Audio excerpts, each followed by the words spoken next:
Once we've talked about hoof conformation, and once we know about the state of the coronary band, about deviations in the shape, etc., we have to carry out a full analysis of the foot and see what is going on with this front leg. We make this line through the center, on the central and lateral axis. It needs to go through the thickest part of the hoof. The other line comes from the back through the center of the hoof. They should be the same as the laser, but as we can see, there is more hoof on the side, and this side sole has a very marked arch with respect to the middle part of the hoof. As a consequence, as we were saying, it matches with what we were seeing in the coronary band, and we should be cutting primarily on the side of this hoof of the front right leg.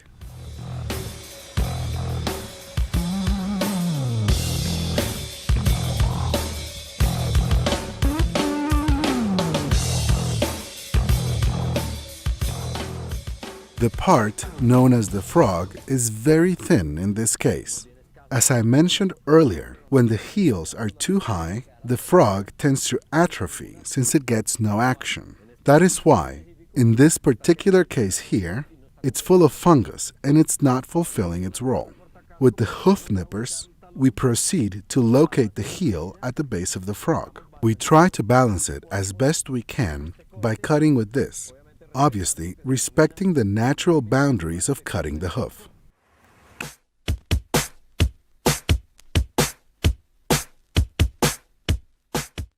We level it off up to where we cut.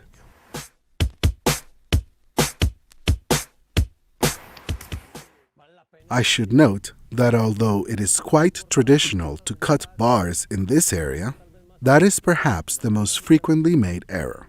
You simply whittle them down from the heel towards the apex of the frog.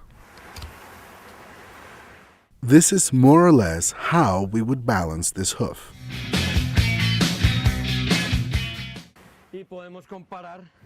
After we've done the cut, we can see that we did not achieve a perfect balance, but the proportions greatly improved, and the 4 areas delineated by the laser are more alike than they were at the beginning. Now we will let the animal put this foot down, and we will compare the positioning of the coronary band to what we initially encountered to see if we are achieving balance. Right now, we will take the opportunity to measure the degrees with the podometer. This is basically the angle made by the front of the hoof wall and the ground surface. In this case, it measures 56.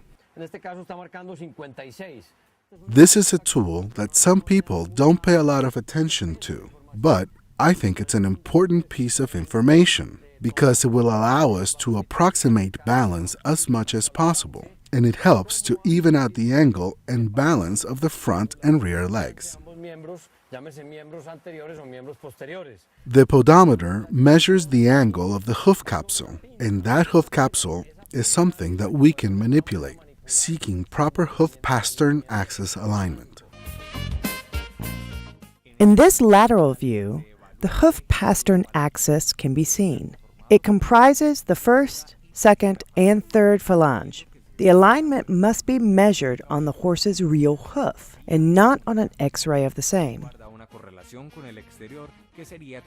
First, a straight line is drawn from the skin covering the first phalange all the way to the hoof wall, and another line is drawn on the rear of the hoof. If these 2 lines are parallel, it is assumed that the hoof pastern alignment is correct.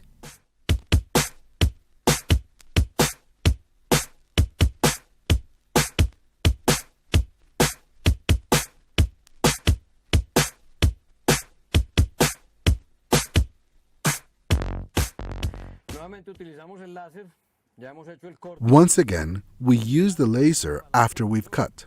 This hoof is more balanced than how the right leg was. This is obviously the left leg. We achieved similar proportions in all areas of the hoof with the exception of this inner heel. Why is that? Because it has been carrying an uneven load for so long it has become deformed. Notice that the white line is too straight on the inside here, and then it makes a sharp turn. It should be noted that the shape of the white line is the same as the contour of the third phalange. This means that the deformity affects not just the hoof by itself, but the bones as well, which get deformed by compensating. This deformity is very common in the third phalanx, but it can also happen with the first and second phalanx, depending on where the deviation happened. In this case, this horse is knock-kneed, meaning that the hoof pastern axis, when seen from the front, will be turned sideways.